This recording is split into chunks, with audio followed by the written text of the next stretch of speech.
Halo semua, di video kali ini saya akan membahas tentang perdagangan karbon atau carbon trade. Kebetulan judul ini pernah diangkat di koran kontan bulan Februari yang lalu. Nah, istilah carbon trade ini saya sudah pernah dengar waktu itu pertama kali tahun 2006. Itu pertama kali saya kerja jadi analis di salah satu perusahaan research. Bos saya cerita ya, wah di luar negeri udah canggih. Jadi sudah hitung-hitung karbon, bahkan karbonnya diperjualbelikan segala macam.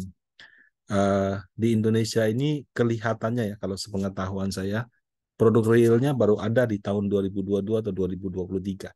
Jadi ya sudah 16-17 tahun. Nah, seperti apa sih carbon trade itu? Nah, Bapak Ibu bisa lihat skema ini. Tapi lebih lanjut saya jelaskan sebagai berikut. Jadi karbon itu diasosiasikan dengan polusi atau limbah. Ya, namanya perusahaan kalau beroperasi pasti ada limbah. Jangan kan perusahaan manusia juga ada kan. Kita makan, kita minum juga jadi limbah di toilet gitu. Nah, jadi kegiatan memproduksi barang atau jasa itu pasti ada polusi atau limbahnya.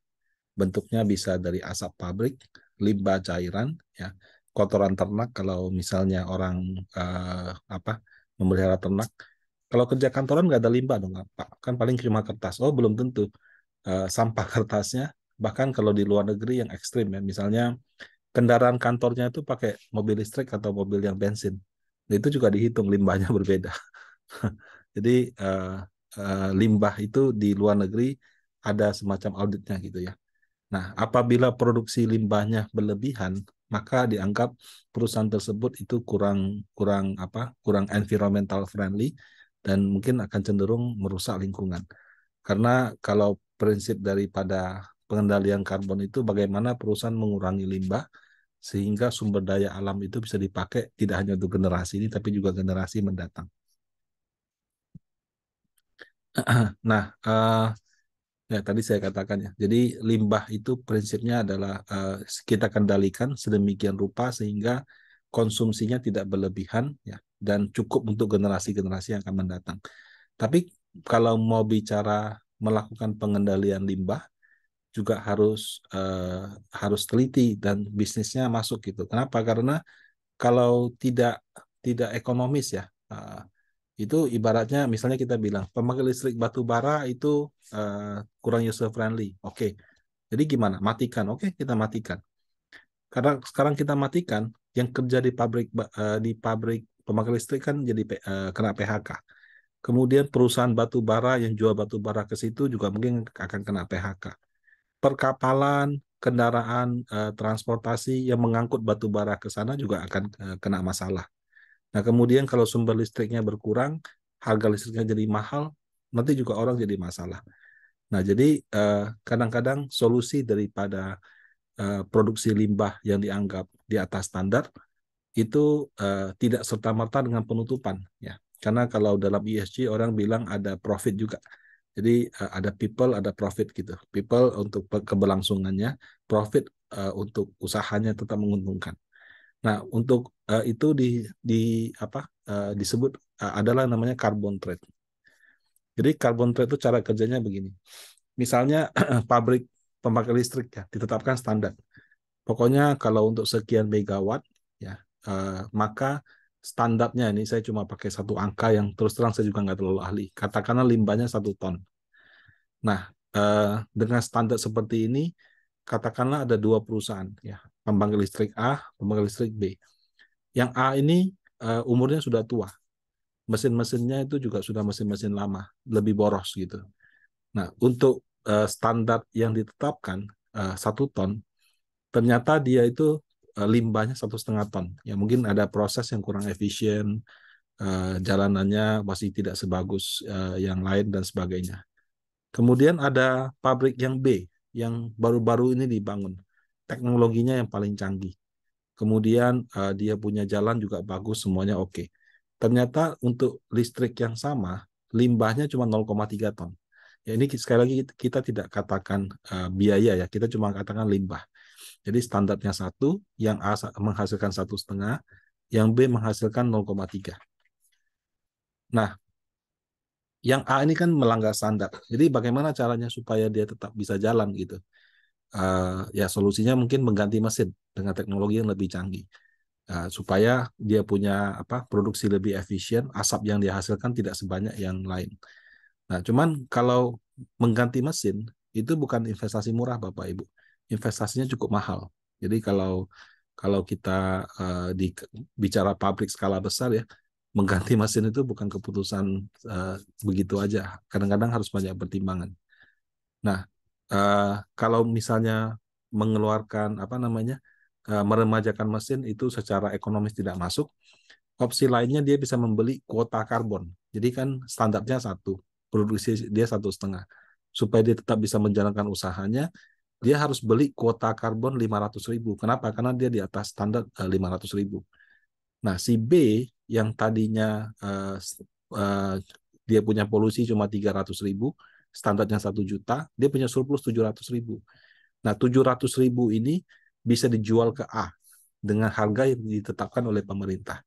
Jadi pedagang karbon itu seperti itu. Kalau kamu punya produksi efisien, kamu punya menjalankan prosesnya itu environmental friendly, sehingga tingkat polusimu di bawah standar, maka surplus daripada standar tersebut ya, jadi kelebihan karena di bawah standar, itu bisa dijual kepada perusahaan-perusahaan yang dia punya ini kurang efisien sehingga di atas standar.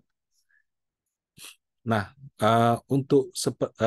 karena adanya ketentuan seperti ini akan memaksa ya perusahaan-perusahaan yang dia lebih kurang environmental friendly ya, jadi limbahnya lebih banyak itu harus lebih efisien.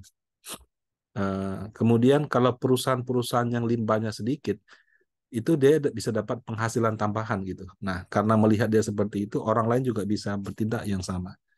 Di luar negeri itu sudah lebih canggih. Jadi carbon trade itu sudah nggak ngomong antara pabrik A dengan pabrik B.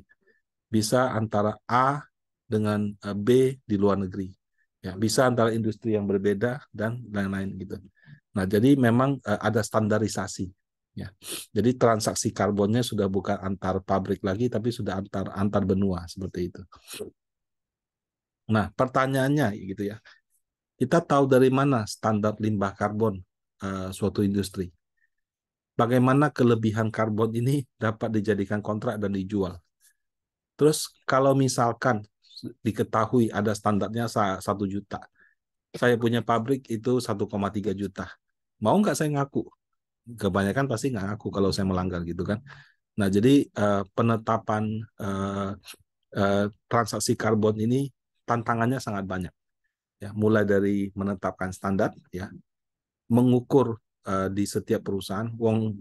Kadang-kadang di Indonesia pabriknya mungkin nggak, yang bermasalah kan nggak cuma limbahnya. Kadang-kadang gaji karyawan, ada perusahaan yang comply, ada yang tidak.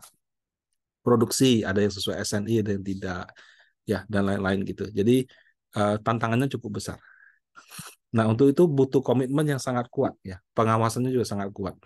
Mulai dari lembaga survei yang mensurvei limbah dihasilkan perusahaan, bursa yang memfasilitasi perdagangan, dan terutama penegakan peraturan di bidang lingkungan.